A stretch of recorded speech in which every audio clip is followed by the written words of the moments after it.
हरे कृष्णा, राधे राधे। स्वागत करती हूँ आप सभी का ज्ञान अनुसार में। तो फ्रेंड्स, जेठ मास के शुक्ल पक्ष में आने वाली एकादशी को निर्जला एकादशी के नाम से जाना जाता है। यह एकादशी वर्ष की सभी एकादशियों में से सबसे कठिन और बड़ी एकादशियों में से एक मानी जाती है। इस दिन भगवान विष्णु का पूजन किया जाता है और जल का दान किया जाता है। और जो साधक निर्जला एकादशी का व्रत पूरे नियम के साथ करते हैं, वो अगर पूरे साल की एकादशियों का व्रत ना भी रहे तो इस एक एकादशी के व्रत करने से उन्हें पूरे साल की एकादशियों का जो पुण्य फल है वो प्राप्त होता है। तो चलिए निर्जला एकादशी की पूजा की विधि देखते हैं। तो निर्जला एकादशी की पूजा करने के लिए सुबह स्नान आदि करने के बाद आपको चौकी लगा लेनी है और चौकी पर एक पीले रंग का आप वस्त्र बिछा लें। और देखिए, इस पूजन को आप अपने घर के मंदिर में भी कर सकते हैं या अलग से चौकी लगाना चाहें तो चौकी भी लगा सकते हैं। और अपना जो मुख है उसे पूर्व या उत्तर दिशा की ओर आप रखें और यहाँ थोड़े से मैंने फूल बिछा लिए हैं। और इसके बाद भगवान विष्णु की आपके पास मूर्ति, फोटो जो भी है आप उसे विराजमान कर लें, या भगवान विष्णु के किसी भी स्वरूप को आप विराजमान कर सकते हैं अगर फोटो या मूर्ति नहीं है, जैसे लड्डू गोपाल, कृष्ण भगवान। और साथ ही फूलों का आसन देते हुए यहाँ गणपति जी की स्थापना हम कर लेंगे। और अब देखिए, हमने यहाँ पर थोड़े से तिल ले लिए हैं एक पात्र में। आप तिल ले लें, जौ ले लें, गेहूं ले लें। और देखिए, एकादशी में चावल का यूज नहीं किया जाता है, बिल्कुल चावल यूज नहीं किए जाते हैं। और इसके बाद अब हमें एक घड़ा लेना है और घड़ा थोड़ा आप बड़ा लें, क्योंकि ये घड़ा दान कर दिया जाता है। तो जिसे भी आप दान दे वो अपने यूज में इसे ला सके। और कोरा घड़ा हमें लेना है, यूज किया हुआ घड़ा आपको नहीं लेना है। और इसके साथ जो ढक्कन है वो भी आप रख लें। और इसके बाद जो भी मौसमी फल हो आपके पास उन्हें आप रख लें, तरबूज, खरबूज, आम, खीरा, ककड़ी। और इसके साथ ही एक देसी घी का हमें दीपक प्रज्वलित कर लेना है। और इसके बाद थोड़ा सा जल और फूल की सहायता से हम स्नान की भावना से गणपति जी को, श्री हरि विष्णु को, माता लक्ष्मी को और चौकी का शुद्धिकरण कर लेंगे। अब स्नान के बाद जिस तरह से वस्त्र पहने जाते हैं, ठीक उसी प्रकार से गणपति जी को हमने वस्त्र की भावना से कलावा और जनेऊ अर्पित कर दिया है। और भगवान विष्णु को यहाँ पर वस्त्र की भावना से कलावा और जनेऊ अर्पित कर देंगे हम। और जो हमने मिट्टी का घड़ा लिया है उसके कंठ पर भी आप मोली बांध लें, क्योंकि कोई भी चीज खाली नहीं छोड़ी जाती।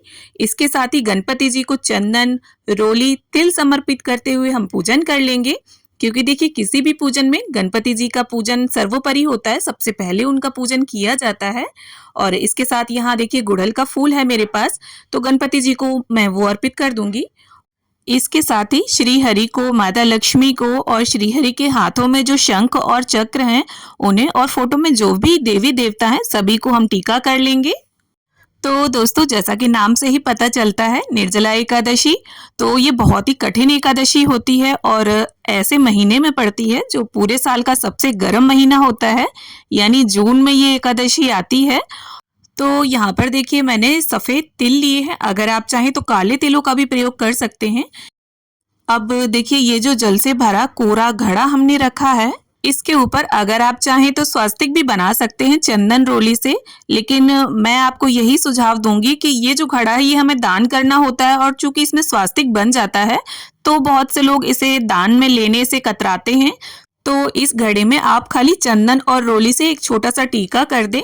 और इसके साथ ही जो भी फूल हो आपके पास, भगवान विष्णु को, माता लक्ष्मी को, सभी को हम वो फूल अर्पित कर देंगे। और माता लक्ष्मी और भगवान विष्णु के पूजन में इत्र का बहुत अधिक महत्व है, तो यहाँ पर मैंने सभी को इत्र अर्पित कर दिया है। और गणपति जी को यहाँ अलग से हमने भोग रखा है आम का। और इसके साथ एकादशी पर देखिए, अन्न का भोग नहीं लगाया जाता है, ना ही अन्न खाया जाता है। और ये तो निर्जला एकादशी है, इसमें तो जल भी नहीं पिया जाता। तो यहाँ पर जो भी फलाहार हो उसे आप अर्पित करें, जल अर्पित करें।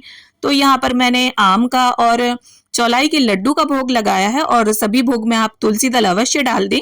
और इसके साथ ही देखिए, जब आप ये घड़ा दान करें तो अगर आप चाहें तो वस्त्र का दान भी कर सकते हैं साथ में। इस तरह से अंगोछा आप ले आएं, या इसकी जगह पर आप 1.25 मीटर के कपड़े का दान भी कर सकते हैं। अब देखिए, इस घड़े में हमने जल तो भर दिया है लेकिन चीनी नहीं डाली है, क्योंकि देखिए मीठा डालने से ये घड़ा खराब हो जाएगा।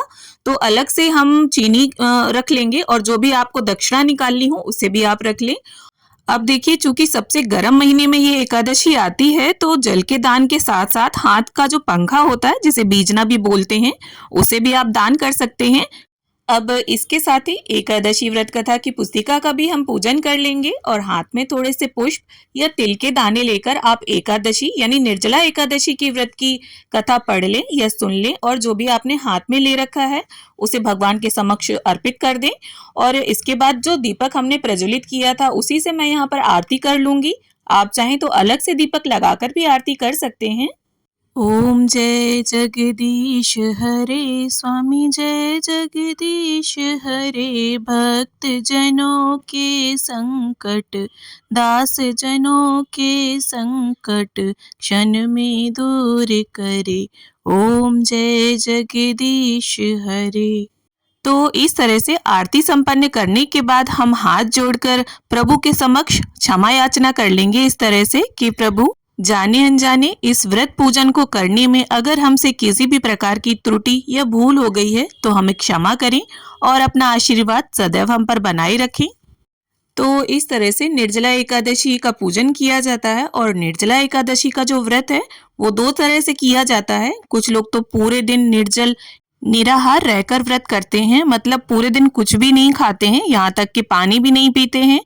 तो अगर आप इस तरह से व्रत करते हैं तब तो सर्वोत्तम है। और पूरे साल की एकादशियों का व्रत अगर आप ना भी रहें तो इस तरह से अगर व्रत रह लेते हैं ये निर्जला एकादशी का, तो पूरे साल की एकादशियों का पुण्य फल आपको प्राप्त हो जाता है।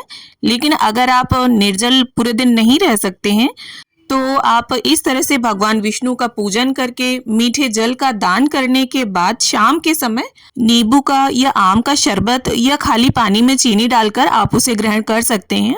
और देखिए, इसमें मीठे जल का ही यानी शरबत का ही दान किया जाता है और शरबत ही ग्रहण किया जाता है सबसे पहले।